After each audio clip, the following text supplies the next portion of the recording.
Golf star Tiger Woods has been released on bail hours after he was arrested on suspicion of driving under the influence.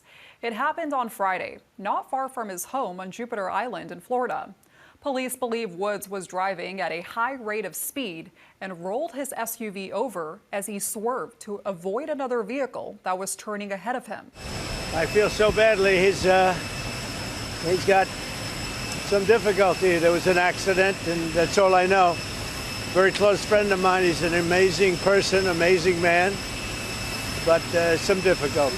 The pressure cleaner truck pulling a trailer, a small trailer, was northbound on South Beach Road and was pulling kind of to turn into a driveway. It was slowing down, starting to turn into a driveway, and the driver of that vehicle looked in his mirror and saw a Land Rover, a dark-colored Land Rover, overtaking him at high speeds, and I don't know those speeds.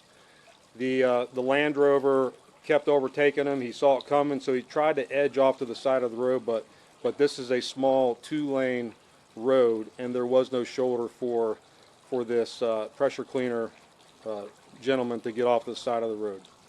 As he was trying to move to the side of the road, the Land Rover overtook him at the last minute, swerved to avoid a collision, but clipped the back end of the trailer of the pressure cleaner apparatus, listed to the side, and then rolled on the driver's door north past the truck that had just avoided the crash with. The individual driving that Land Rover was able to crawl out the passenger door of the car and was identified to be Mr. Tiger Woods. Our DUI investigators came to the scene here, and Mr. Woods did exemplify signs of impairment.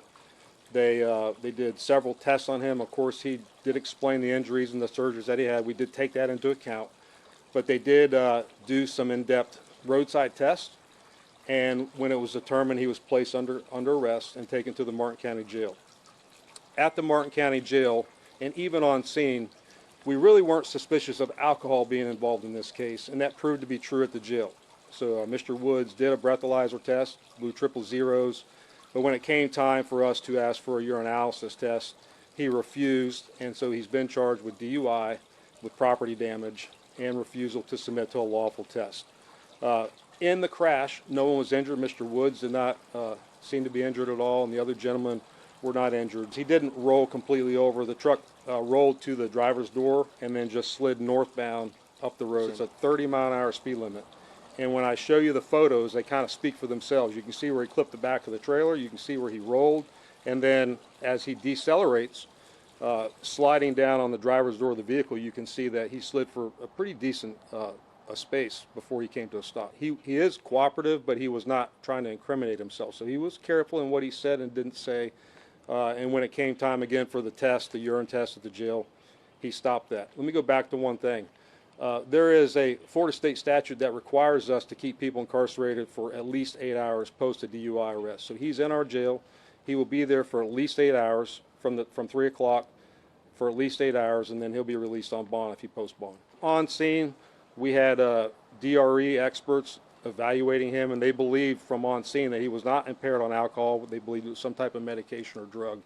And again, at the jail, he cooperated with the urine, or I'm sorry, he cooperated with the breathalyzer, and then the urine he wanted no part of. Oh, he has a right to refuse that test.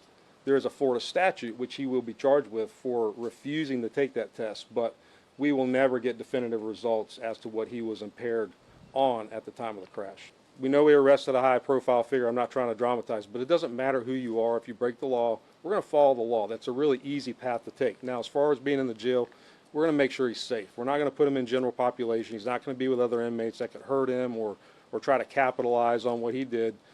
He'll pay the price, but he's not going to pay the price by getting punished in jail.